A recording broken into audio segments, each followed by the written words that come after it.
Welcome back to the Dreamhack Valencia Qualifier, everybody. Today we're going into the series between NaVi and Team Roccat. Roccat already playing a very dominant part just the day before against Nihilum, and NaVi of course with a pretty solid bracket on their own. So now we're going into the best of 3 series between the two teams, and our first map is Tomb of the Spider Queen, where we once again see Azmodan action. Azmodan actually very popular on this map in particular, just because it is so easy to stack minions from 2 waves so that you actually get so much extra damage on Azmodan, and that's exactly what we're currently see NaVi doing. And not only that, they're also combining that with a Zera tool. It will go Season Marksman on level 1 so that you need additional stacks also for that hero. So pretty interesting setup that we are seeing here for NaVi, since they will play a very heavy late game, but in the early game they might actually struggle against their opponents, and that's exactly what we need to find out here. Roccat is playing this with the Tassadar, which will give them additional sustain, also a promote of course that they can use here as well, and they have a very heavy front line together with a Khaldor that usually shines along the 16 level mark. When you suddenly get Ignite as your talent, it can really start your poke. So this is one of the things that caters a little bit to Roccat having a stronger late game, but of course if Azmodan is on the opponent's team, they are usually the ones who really have the better late game play. In this case, we're going to jump into Tomb of the Spider Queen, which is also our first map, of course, in the best of 3 series, to find out who's going to take it here, the Dreamhack Valencia Qualifier.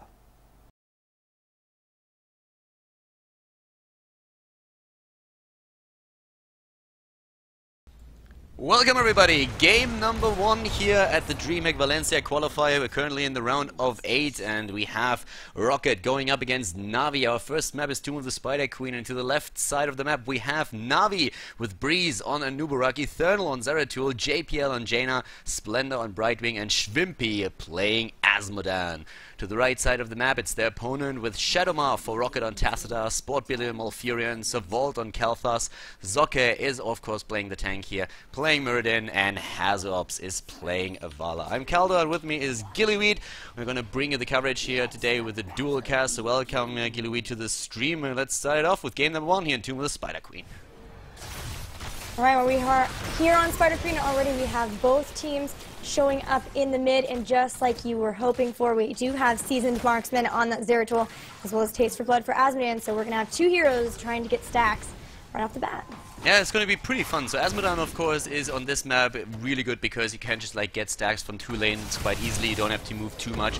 Zeratul, another hero with the auto attack build who can benefit from stacking, and that's exactly what they're trying to do. And that basically means that from the get-go there's a lot of pressure on Roccat, since they need to make sure that the game doesn't last too long. If you get a very long match out of this, your heroes will just continuously get stronger, and that is the big risk here for Team Roccat. Yes, of course, risk for NaVi is that Roccat will control the Vision War here, as they do have Tassadar as well as a Scouting Drone on that Malfurion. Scouting Drone on Brightwing, but the Tassadar is going to mean that they're going to have a lot more possibility of vision there for Roccat. Down to the bot lane, we have currently our 2 supports, or like 2 of them, Tassadar and Brightwing, going up against each other. But what we have like in the middle is really now this 4-man roaming squad between the 2 lanes. With Taste for Blood on level 1 for Azmodan, you're just trying to get the stacks in, and if you just roam between the 2 maps you can get a lot of damage in there. And we have Roccat already with a Scouting Drone that Gilly just mentioned, just sitting there in the middle trying to wait if maybe somebody runs into that trap so that they can get an early kill. But NaVi hasn't really done them that favor just yet. And they're playing pretty passively, knowing that there's a lot of potential for those ganks, especially because they do have a lot of stuns from Muradin as well as the Gravity Lapse. And then, of course, Roots from Sportbilly on that Malfurion too. At the same time here, a little bit of pressure. Nice lift against JPL with the Gravity Lapse, trying to get some more damage in. Up to the top, Eternal is also, of course, trying to get some additional stacks here for the team. As the rest of the talents, we're seeing the Beetle build on Anubarak, and a bit of a rotation to the bot lane now with JPL, Splendor, and Shwimpy making a move there to get additional stacks for Azmodan. But Roccat still trying to control just the top turn-in spots to maybe get the first Web Weavers descending for them. Yeah, they were able to get the first Web Weavers. They could probably pick up some tower kills from there and then get ahead in the experience battle and then start trying to maybe pick up some more ganks. They are not going to get 4, but quite as fast as their opponents, but they will have it just now. Well, and at this point, I mean, so far it's actually like looking pretty decent for Navi, I feel. They have, of course, the advantage that the longer the game goes, the stronger they're gonna get here. With the level 4 Talons, we already see the builds progressing. The auto attack build on Zeratul, not really a surprise. Promote taken on the side of Brightwing, not going for protective shield. And if you think about how the game has to go for them to win it, it makes a whole lot of sense to just try and stall out the match and also, of course, buy some time with those promoted minions pushing in. But we don't have it for Tacita. We actually have Mental Acuity. Yeah, really prioritizing vision here. We have an engagement in the middle. Servo getting very, very low. A dunk trying to take him out, but it will be the burrow charge from Breeze that will be able to pick up that takedown on Kael'thas. Very well played here by Navi already. Breeze once again with the beetle control going straight in, taking him down. And we have Shadowmar rocking that Hearthstone card at the bot lane. Now, I'm a little bit surprised that the Mecha Tacita does not go for that, for the thingy. I can't believe that he's actually trying to go for the Hearthstone card here. Apparently a bit of a Hearthstone fan. Apparently a little bit, yeah. I do like the promote on this Brightwing because it does mean that she's able to drop the promote and then not worry about the lane for a little bit. Even got a turn in there as well. So despite the fact that Shadowmar does have the Oracle, they are still being able to get turn-ins and keep up with those gems. Now we have once again in the mid lane a bit of a dominance from Team Roccat, and they get the first Web Weavers descending. This is once again also where we need to have that pushing power on the side of Navi with Promote. Good stacks, by the way, on the side of Shrimpy. He's currently looking at 72 extra damage. That's quite a bit. Gets rooted though, and Asmodan goes down just a bit too fat to escape. That root hit hard, and now that's the perfect time, of course, for Roccat to pick up a kill. Yeah, they're going to be looking to, well, Navi would have been looking to push with their Weavers, but now they've got to wait for Asmodan to get back up in here. But we do have a good push on bottom, as we do have the promoted minions once again from Brightwing, along with the Web Weavers, and those are doing work to the towers on bottom. When the Web Weavers descended, I actually thought they were for Roccat, since I was just looking at the top turn-in spot where we saw a slight turn-in for them. But it was actually Navi who was able to turn in at the bot turn-in spot there, and of course that's even better for them. They are a team or composition, they're running one that is very strong in the late game. In the early game, already doing this much damage and even getting ahead in experience is great for them. That's even better, of course. Yeah, that's definitely the case, and now they are a little bit ahead, only half a level. Both teams picking up level 7 talents, though, and looking at it, we do have Gust of Healing for the Brightwing, so she will be focusing on having a little bit more sustainability and keeping her team alive. So, Gilly, I actually have to ask you something. I was trying to wait and ask that question later, but right now I actually am too curious. If you have to make a choice between Arthas and Illidan, who would you pick? And I mean as a boyfriend. As a boyfriend? Yeah, of course. Like, who's hotter? Arthas the prince with the money and title that he inherits, or Illidan with the badass? Well, okay, so it's the Prince Arthas. It's not like Death Knight Arthas. Well, whatever you're into. Prince Arthas all the way, for sure. The prince over Illidan? Really? Yeah. Oh, disappointed. I thought the badass image would really give him an advantage there. But alright, so the prince it is. Told you guys, princes definitely have a leg up. That's what it is. That's where it's all about. Yeah, I was trying to wait for an Illidan game, but actually I'm too curious, so sorry for that. But yeah, in the game here... you ask all your co-casters? No, not all my co-casters. Just the female ones, and you're actually the only female co-caster that I ever had, I think, so yeah. Awesome. It's something that I usually talk about a lot, because that's like the hidden lore that people don't know about. There's also a little bit of a triangle going on with, you know, Reyna, for example, like he's a little bit like, he's just like too much more of a good guy. So yeah, I think girls are more into that badass style, so usually I think Illidan is a bit more popular, but I was never really sure about Illidan or Arthur, so thanks for clearing that up. You're welcome. Anytime. More stacks for Shrimpy in the meantime here, and getting that mid lane, and of course Eternal always poking a bit as well, trying to get his own stacks in here too. And yeah, I'm really liking that setup for Navi so far. They're playing this really well. One of the weaknesses if you're running an Asmodan comp is definitely the early game, when you can't do too much in team fights with Asmodan. But they didn't have to engage in any team fights. Splendor, on the other hand, on Brightwing at the bot lane. Well, he got taken out pretty fast there. That was definitely the wrong way to go. Yes, but the main support for Roccat also getting picked off here. So trading support for support. It looks like Navi will pick up their heroic abilities just slightly ahead of their opponent's Roccat, but they're not very far behind. A couple of waves and they're going to have them as well. So both teams doing a really good job in keeping up with the experience. Yeah, and talking a bit about the builds, we have no battle momentum at level 7, but the piercing bolt for Muradin, so he's going to get that extra stun in during the team fights, and during growth for Malfurion. Sometimes you see a mule take in there, but it's actually quite rare, and usually it happens on maps like Blackheart's Bay or even Haunted Mines. But in this case, by having him go for the Enduring Growth, it's just such a nice talent to have if you want to get the extra heals in for your team, and they are definitely going to need them. And, well, Shrimpy is already starting to put the damage in the team fight. Sport Billy in a bit of trouble, Void Prism being dropped, but so far it looks like all of them are going to be able to escape. Yeah, the Tranquility came down. It's going to heal up everybody on the team, but they did at least get that, or force him to use that, so that's going to be one nice thing if they choose to re-engage here, as it looks like they are trying to go and maybe pick up Saki. They throw the Impale on him, and more dunks from Shrimpy. Whoa, kill against Jaina here, and the strafe on the side of Vala going in immediately. Got stunned out by Breeze on the other hand. They're trying to go for Zocca, but the dwarf just a bit. Oh my god! That was a really good globe. He's just a few stacks short of he would have easily gotten a double or triple kill over there. Man, that's so close. That, of course, does once again push back. Kael'thas's going to go down even, so that's once again going to push back Roccat from being able to turn in. And they have a ton of gems. They would like to 78 on their persons, and not being able to do so despite the fact that they have people who can see the vision that they have, the possibilities, but they just cannot do so. Actually, the last fight was a bit insane. We had 3,000 damage on Asmodan before the fight happened, and now he's at 9,300. So he is really getting the numbers in. We're currently looking at 192 stacks for good old Asmodan, so he is starting to do some serious work. If we're looking at Eternal and his Zeratul, we have 23 stacks for him already. So these guys are starting to get some serious damage in, and I'm curious to see how Roccat is going to deal with this, because at this point, they are starting to fall behind already, and this is the part of the game where Asmodan is still a little bit weak. Yeah, and speaking of falling behind, another turn-in will be for NaVi, who is going to be getting a lot of damage now on the structures of Roccat, as it looks like they're going to push in mid here. They've taken out one tower, but the top one is already pushing on the floor as well. Bottom floor is down, and Brightwing just continuing to push toward that tower. They're picking up 13 as well, a full level in front of Roccat. That promote, they use it so smartly. They just go in lane, drop the promote, and then Brightwing goes in. They all push as 5 in the mid lane, and it's lost situation for Roccat. There's nothing that they can really do about this. They have to defend 2 or 3 lanes at the same time. Brightwing even jumping down to the bot lane now to help out the web weavers there. They're picking up that 13 talent much faster than Roccat, already relying on Wormhole now. We have Breeze playing a very tanky Nubarak here, going straight for the spell shield as well, and of course Asmodan is still throwing those 3-pointers, getting additional stacks in for the late game.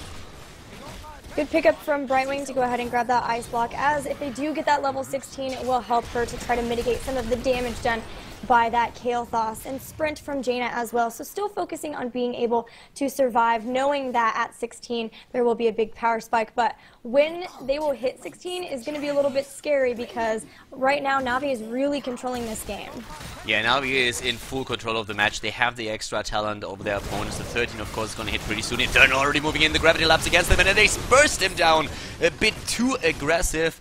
Yeah, Zeratul overextending here. Asmon is trying to make up for it with another Global Annihilation, getting good damage in against the team. But this is the time where they try to turn in. They have the extra talent. Phoenix already used at the bot lane for a bit of zoning, and here come the first web weavers finally for Team Roccat. Team Roccat gets the first web weavers for themselves, but Saki still has 41 gems on his person. They have 102 still sitting in the wings, so they've got to be feeling at least a little bit better that they finally are getting a turn in, but they're still going to have to be careful in those engagements, as they have a ton on themselves still. At the top lane, Hazops is immediately trying to just de-push and help out the web weavers there.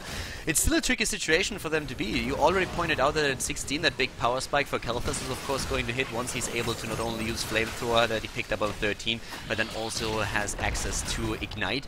The problem of course is that Shrimpy is just getting more and more stacks the entire time. He's currently sitting at 250, which is still okay. It's not too bad just yet, but that's only going to increase, and there's another big orb that just hit. That's another like 12, 14 damage that he just picked up. And once 16 hits for Kael'thas, Asmodan will do so much damage that all the squishes on the side of Roccat are going to be in a lot of danger. Yeah, it's kind of a problem here. I mean, they're probably very glad that they got a turn in, but they're also kind of giving a whole bunch of minions easily to Shrimpy, who can just dunk them down and get more stacks. So it's kind of a tricky situation for them for sure. They still haven't picked up even a fort yet. So they are trailing in the structure war for sure, as well as a little bit in experience, as it's only half a level until 16 for NaVi.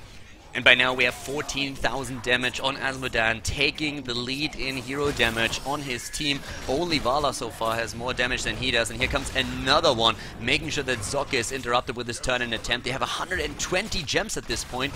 Gillyweed, of course, already talking about that a bit earlier. They have so many of those. Oh, nice. Phoenix on the other hand. Breeze in a bit of trouble, but gets away in the last second. On the other hand, Vala is not so lucky, goes down. Here comes the Void Prism, isolating two of them, and the stun against Zocke right away, taking on Muradin too, and the rest of Roccat, of course, trying to escape here, but Shadowmar might lose those 73 gems.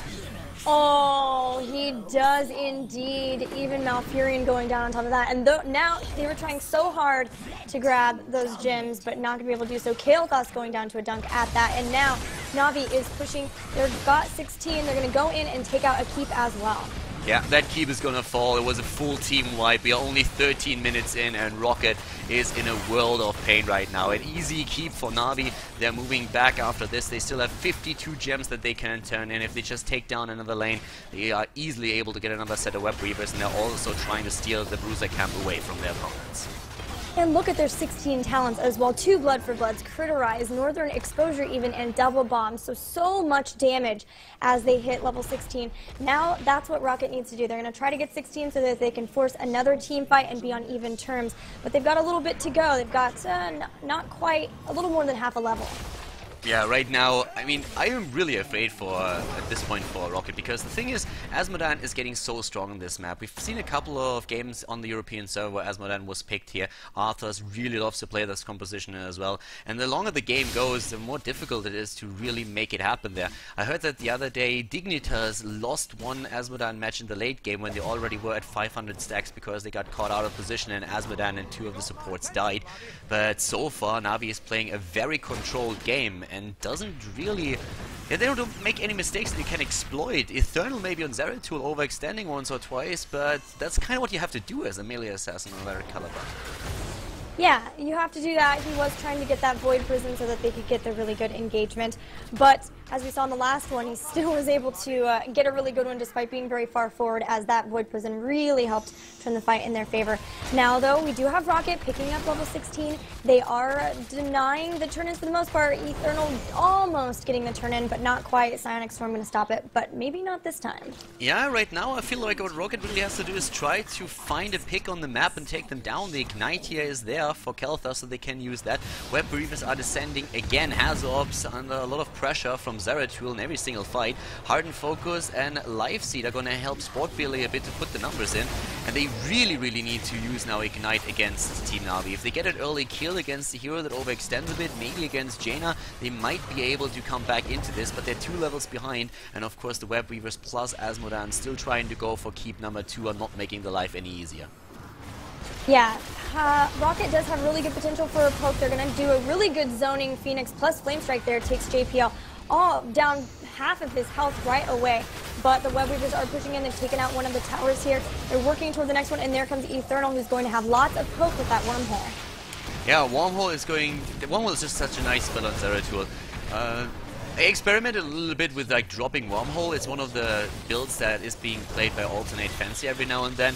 I failed miserably. Like, that Wormhole is just such an amazing talent to have if you just want to jump in, poke a little bit, and jump back out.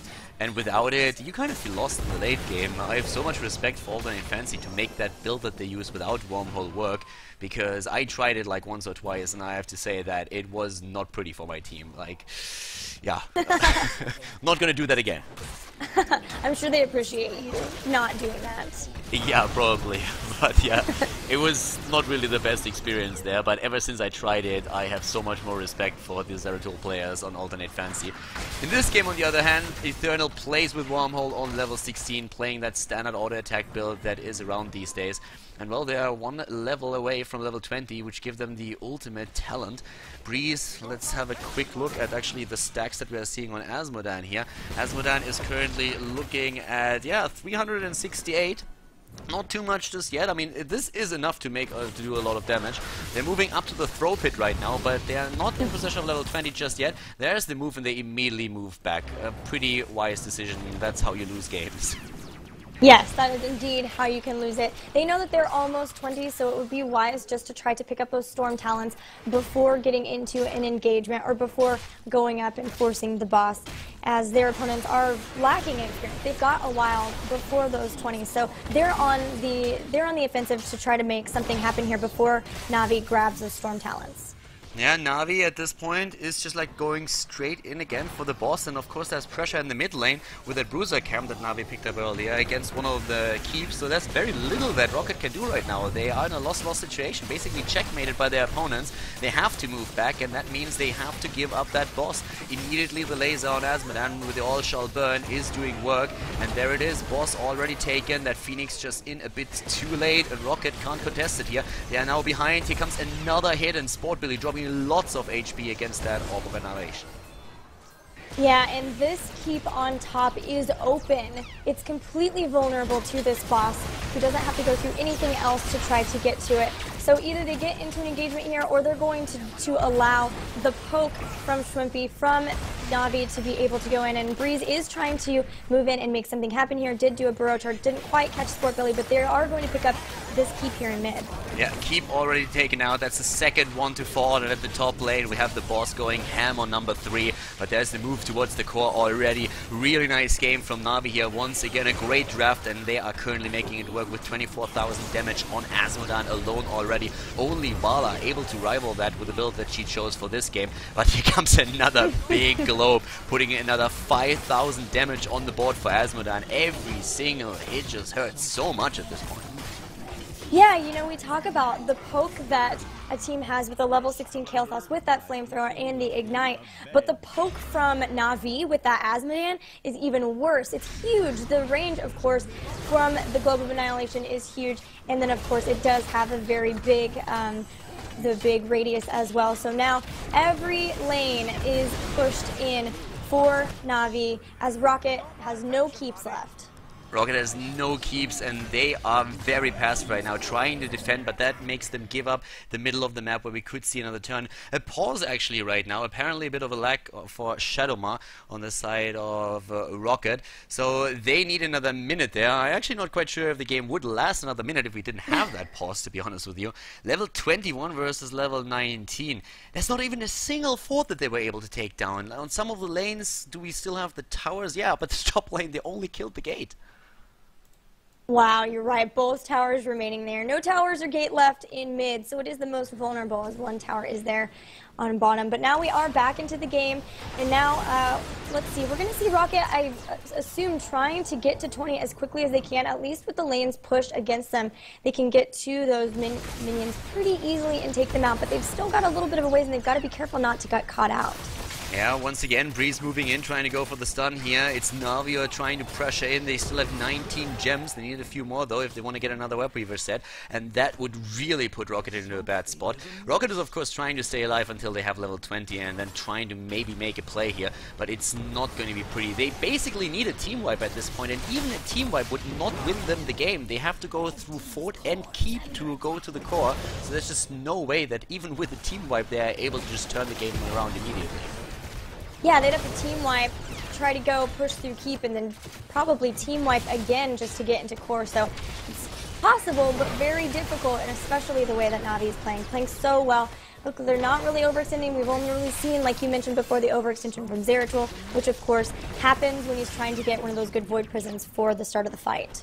Yeah, and this time, if he gets that Void Prism and releases it at the perfect moment in time, that's going to be so much damage thanks to Schwimpy, who's currently looking at 30,000 hero damage. They're turning in again, and I mean, that's 30,000 on him alone. Zeratul, we haven't really talked about him too much, but if we like look at Eternal for just a second and his stacks, he's currently at 42 stacks already, and that's a lot. Tomb of the Spider Queen is an amazing map if you're trying to go for Seasoned Marksman with Zeratul. So with 42, the extra damage on him is also getting extremely scary. And if he jumps close enough to a Vala, to a Kael'thas to hit a couple of auto attacks, they will drop in hit points fast, and Azmodan is always there to finish the job. He is there, but we do have level 20 there as well for Roccat, who's going to try to make something happen now. They're a little bit pushed out on the map, trying to maybe catch somebody out. Soccer looking for the perfect engagement here. Brightwing is up top once again, pushing lanes, but remember she can phase shift in at any point, so that's something that they definitely will need to keep in mind as the support isn't really gone. They're trying to turn in here, but do they have enough? They do have enough gems if they can force that turn in.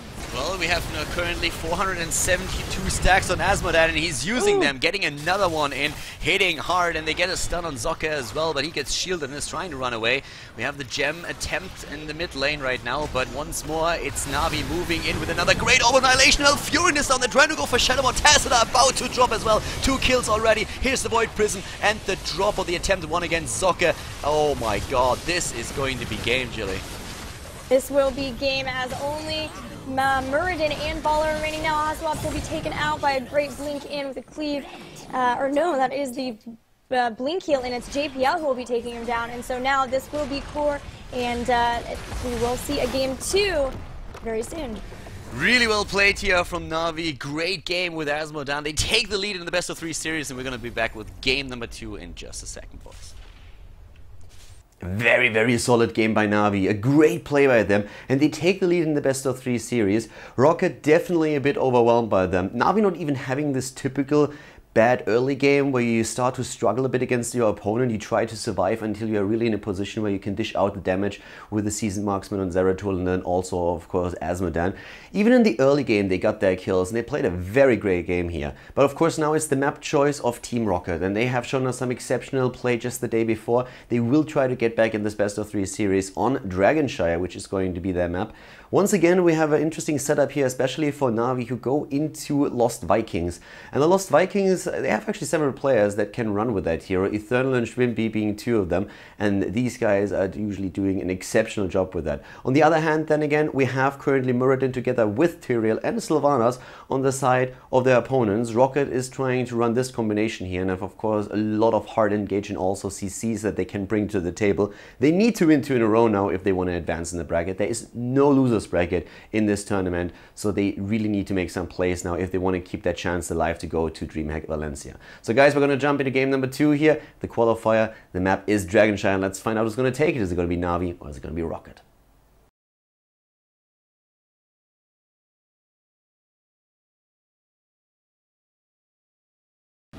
Game number 2, ladies and gentlemen. We are on Dragonshire, our second map in the series here, the Dreamhack Valencia qualifier between Navi and Roccat.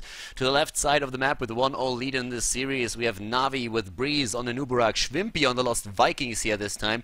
We have JPL playing Zagara, Splendor is currently on Malfurion, and we have Eternal on Jaina. To the right side of the map, it is Team Roccat, formerly known as Met before they joined the organization. Shadowmar for them is playing on Brightwing. We have Zocca on Tyrael, a double tank lineup actually for Roccat in this case. Sport Billy is playing Muradin. We have Savold on Sylvanas, and once again Hazorbs on Vala after he got denied the potential false stat for this game because Navi didn't want to face Tyrael and Falstad combination.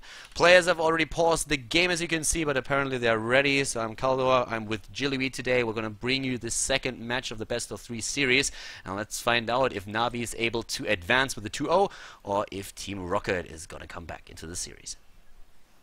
We are waiting for the gates to drop and the teams to head out into the mat, looking at a couple of the talents that we have picked up already. We do have Bribe for Brightwing. It's great on this map as you are able to hopefully go and steal some very quick siege giants there on the side of your opponent's map. So we'll have to see if Brightwing can do that, though, as often we have heroes who try to camp and maybe even steal those stacks, pushing Brightwing away after she uses them. Yeah, and regarding the first talents, I mean, you pointed out a few of those already, and I find it quite interesting that Zagara went for Corpse Feeder on level 1, so the reduced damage from non-heroic sources against the Roachlings, which means that you can just push against towers and structures a bit faster. That's actually pretty cool to see. Normally we have on that level the first creep talent taken. On level 1 and level 7 you go for that, so it's not the health regeneration on level 1 for Zagara. It's going to make it a little bit more difficult to stay on lane, but as long as you have the hit point pool is going to be pretty nice. So yeah, really looking forward to that. And let's see if the rest of the build is being adjusted as well, or if it's only the level 1 talent that they're working with. Well, it looks like the jig is up. Roccat knows that they're going to be looking for a really strong lane push, but Sportbilly getting very low because of that Hydralisk, nearly taking out a Muradin, which is nothing to sneeze at for sure. But I really do like that talent, that Corpse Feeders. They're going to have a lot of potential for lane push, and that's something that Roccat is going to have to respect in the laning phase and with their rotations. I really hate that Hydra, just saying. Like, and also it always feels like when I'm playing Zagara, the Hydra doesn't do any damage and doesn't get any value, but every single time I play against Zagara, it nearly takes me out on its own, so it's a little bit surprising there. And I am a Zerg player in StarCraft 2, so that Zerg Queen should really put some extra effort into that. But look at that early dragon. Wow, 1 minute and 30 seconds. NaVi is getting... What? I mean, come on. That dragon is probably not even going to do anything. He's so weak this early in the game. But that was impressive. Beating Arthur's record, who got a dragon in around 1 minute and 50. I think that was the fastest that I have ever seen, but this is crazy. That has got to be a new record. That is so early. Like you mentioned, he is pretty weak, taking a lot of damage already from Sake and Hasuops, but not before taking down both of these towers up top. That's huge. Yeah, needs to move back so that he doesn't get killed immediately. Baylog doesn't want to die here, but that was very impressive. Look at Olaf trying to help his buddy out and actually makes it happen as well. Hasuops getting really low. The Vikings might be lost, but they are definitely not helpless. Putting in a lot of damage there. Quite impressive. Muradin in the mid lane, by the way, he's the only one soaking there since the Vikings were occupied up at the top. But look at the bot lane where we had 4 heroes pushing for quite some time. Another tower already down. What a start for NaVi. Yeah, they had that push going the entire time. Everyone else was trying to deal with that ridiculously early Dragon Knight, and it shows in the experience lead for NaVi. So now they did send Breeze up here to soak in mid. Gonna have to burrow charge out though, as Sportbilly and Hasuops are on the chase for him. He's very low on mana and health. He's gonna have to go back, and this might be a chance for Roccat to try to make something happen here. Try to pick up a takedown on NaVi in the bottom. I still can't believe that we had a 90-second Dragon Knight. And with that Dragon Knight taking the top structures, also of course thanks to the Zagara first hill and the pressure against the bot lane, even more towers down, we have a slight lead in experience, and it's always that pressure of course against the lanes itself. Once you take down those wells, it's so difficult for the opponent's team to have the lane sustain there. This is going to be a pretty difficult match for Team Roccat. Look at that, Hasuops getting really low, Savolt as well. Wow, they have to be super careful now. Yeah, that Blizzard from Jaina doing a ton of damage here. Their lane, she even took Arcane Intellect, so they've got a ton of lane sustainability between that and, of course, the Innervate from Raw Furion. So they just are not leaving. This is a constant siege, and now they've picked up level 7 on top of it. Yeah, level 7 coming into play now. We have, in this case, for Zagara, more of a standard talent here with a rapid incubation, also enduring growth. Oh, a 4-man attempt to take maybe one of the targets now, but Savolt is eating a lot of damage there. Jaina, no joke, so she's actually doing a whole lot of damage there. I like that we have, by the way, the adjustment on level 4 with the build that Hasuops is playing. A multi-shot build with an adjustment on the 4th level, not going for Arsenal, but instead going for the arrow instead. Gonna help him to stay at a safe distance and just get his spells in. And he will have to stay at a distance, considering how much damage they've already eaten every single time they were trying to move out. Yeah, Servo taking more damage, as we'll take a little bit of hits from the Blizzard while trying to Banshee out. So far, nobody being taken down here, so doing a good job of staying back and sustaining through that. But they are having to go back now. As you mentioned before, the well is down, so it's going to make survivability in this lane a lot more difficult. And we already have the potential for another Dragon Knight. Yeah, thanks to the piercing bolt, Muradin was able to deny that, but he pays with his life for it and only bought a few seconds. Shrimpy is already in possession of the Dragon Knight. Looked a little bit lost there for a second, moving to the left, but then apparently with the help of Google Maps he finally found the opponent's core and moved over to take down the first tower. So going straight for that lane. They have a solid level lead at this point, and up at the top lane still the soak with the Vikings. Shrimpy doing work over here. This is difficult, really difficult to deal with. Hasuops even picking up Remorseless on level 7. We don't see that often anymore. Normally it's the unstable poison that you're going for, but in this case they are really starting to struggle, and he wants to have the extra damage against heroes. Yeah, picking up that Remorseless, and Shrimpy going to throw some damage on the fort, which is exposed now. Still a pretty early Dragon Knight, so taking a lot of damage. They're going to take it down pretty quickly. But remember, that still is a Viking in there. So even if they were to be able to take down the Viking, once the Dragon Knight pops, they still would only get a quarter of a person of health. And meanwhile, this big push on bottom has netted them their heroic abilities. NaVi, a full level ahead of Roccat here. Yeah, JPL, Eternal and Splendor the bot lane with another 4 kill. The Dragon Knight is gone. I by the way, really dislike the card, the Hearthstone card. I paid good money for that carpet, and now everybody is disrespecting the carpet. I don't like that. I feel like, yeah, Blizzard is making it too easy there. Like, I'm not appreciating that. My carpet was special, and now it's just that card. There, you look at Breeze. He's rocking the carpet. That's my boy right there. That's my boy. It's even green to match. Exactly, color coordination. I'm liking it. Level 11 versus level 9. Jeez, this is so difficult for them to really hold.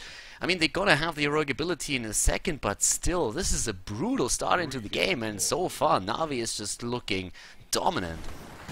Looking dominant too, even with the creep spread, despite the fact that they don't have the creep build, doing such a good job of placing those in really key places to be able to know if any gank were to come in. Hasselhoff's having to use a multi-shot there to try to get rid of it a little bit, but does give away their position that way. So they are going to move back, doing a really great job of making sure that any time that Roccat tries to rotate and try to pick up a kill when they are pushed forward like that, it's not going to happen.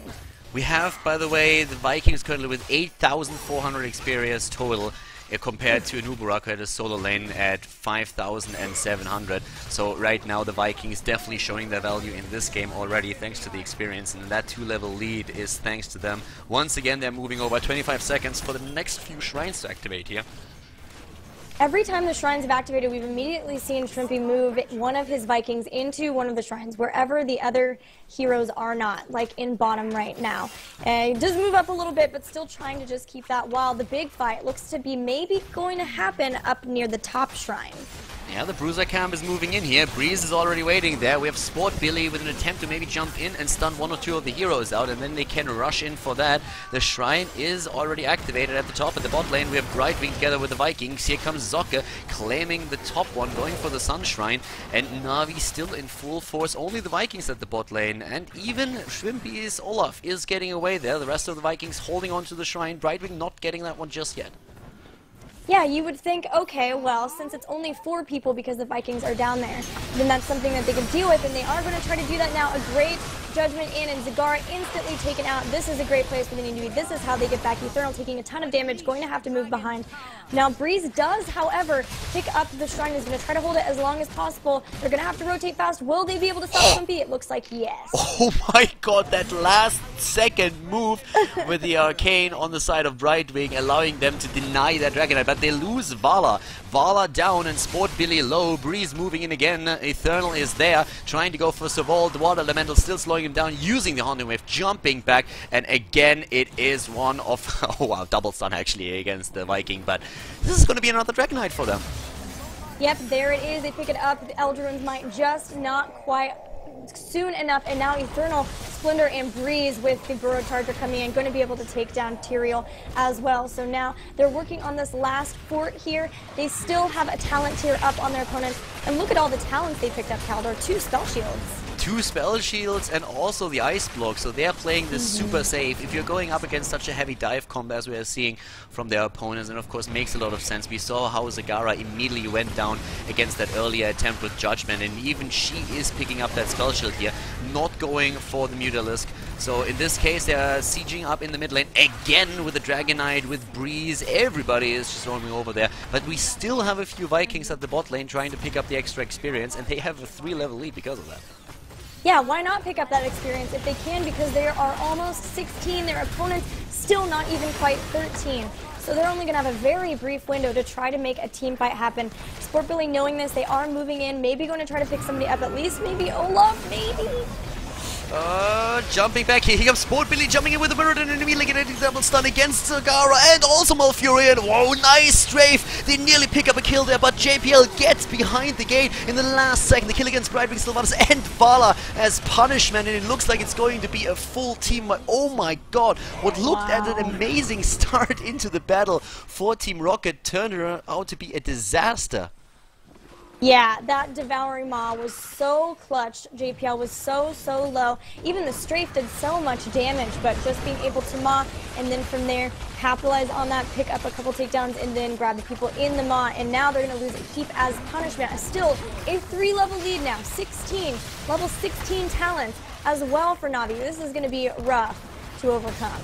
Yeah, to say the least. I mean, right now we have them in such a bad spot again. The first game was already really impressive for NaVi with that Asmodine composition that they played on Tomb of the Spider Queen. Right now, with a 3-level lead, 4-level lead at this point, this is insane. A double Burning Rage has been picked up by Tyrael and Muradin to get the extra damage for their dive comp. But thanks to the Vikings, the lead in experience is just so gigantic right now. And of course, 8 kills against 1. That also helps a lot. 16,000, 17,000 experience on the Vikings, nearly doubling what we're seeing on Anubarak. Very impressive game by NaVi once again. The control in this match is this is not normal. It is not, and now they know that they are trying to pick up the Bruisers, and that's going to force Roccat to disengage immediately. They cannot contend with this team fight from NaVi, especially with the 3-level lead. So free Bruisers there for NaVi as they're going to back up and go ahead and pick up their own as well. The turnaround in the last fight is still like blowing me away. It really looked like NaVi might have lost 2 of the heroes. Zagara just barely getting behind the gate and outside the range of Strafe. And we also saw a quick ice block in the last second. I think it was Malfurion who used it, just barely saving himself there. And then a turnaround that ended up in a team wipe against Roccat. Very well played. Finally, there's another kill for Roccat, but they only get one of the Vikings at the top, at least denying another Dragon Knight. Yeah, that's definitely the case. They have a good solid hold on that top shrine, but Saki here, a little bit out of position. Got to be careful getting chased down by those Roachlings. Also the Hydralisk as well, so they're going to have to outlast that a little bit. And now NaVi is pushing up toward the top. This is great because Tyrael was so out of position, and now they have the potential of trying to catch somebody out before he can get back in. Now they're moving in already, helping with a Bruiser camp. There's the entire setup there. Brightwing is trying to catch the Shine at the bot lane, could jump in whenever needed, but we have also that Siege Giant camp starting to do damage to the wall at the bot lane. There's still no level 16 for Roccat, so they don't really want to fight here. They have both of the shrines, so they get that control for at least a bit, and that's going to buy them time at least, but the Vikings are already at the top. Shrimpy is using them there, and the rest of the team is moving in the mid lane, and that could be another Dragon Knight and maybe even the good game.